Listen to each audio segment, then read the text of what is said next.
Salam dostlar. Bu günlərin bizim futbolda işlətdiyimiz, Adəm bura bax. İşlətdiyimiz ləvazimatlar göstəririk. Birincisi əlcəyimizdir. Amma produktor əlcəklər üçün. Produktor əlcəklər üçün budur.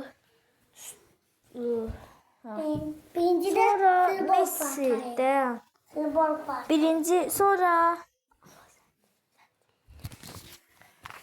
Sonra bu belə Messi forması. Baxın. Bu belə, arxası da belə. Bu belə getdi.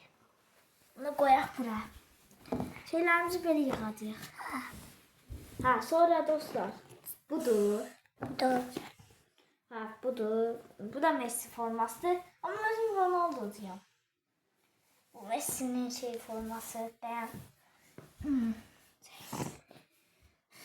Sonra bu da şortik. Böyle. Futbol. Bir tane daha sık. Bu bizim bloknotumuzdur. Tabii nəsə futbolçun olanda böyle yazırıq. Buradan böyle açılır. Sizə hələ heç nə yazmamışam. İstəsəz buna nasıl yorumlara yazın. Yazın. Unutmayın. Sonra burada futbol var. Çorabı. Sonra burada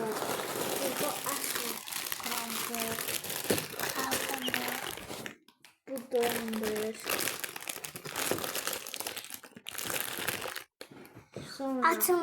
Sonra bu bloknot üçün başqa. Bunu hamı bilir.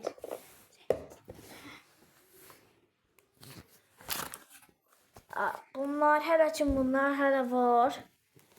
Bu bizim dediğimiz şeyimiz. Krampon. Ay sağ ol. Bu əl üçün. Giyinmək, futbola getmək. Baxın Adəmlərində. Adəm aç göstər dostlarımıza. Baxın, birini göstərdim. İndi Adəmlərindəkinə də baxın. Sağ sol əllik. İndi bunu qatlayaq sərgəli. Sonra burada bizim fışdığımız var, hakim fışdığı. Mənimdir. Aslında bu Adəmindir, Adəm bana hədiyyə verib.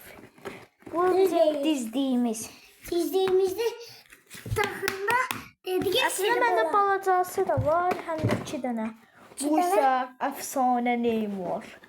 Neymar Junior'un.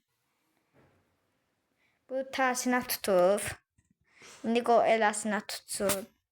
Al Hilal forması. İndi dalını söndər. Neymar Junior.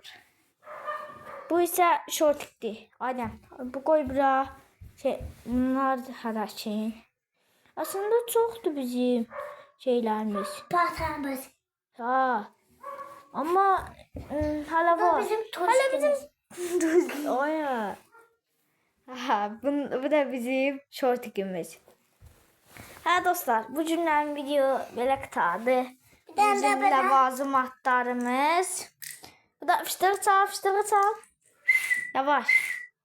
Özü çalmır. Baş çalmanda eve eşik gelir. Sağ olun dostlar. Abone olun, unutmayın. Sağ olun. Unutmayın.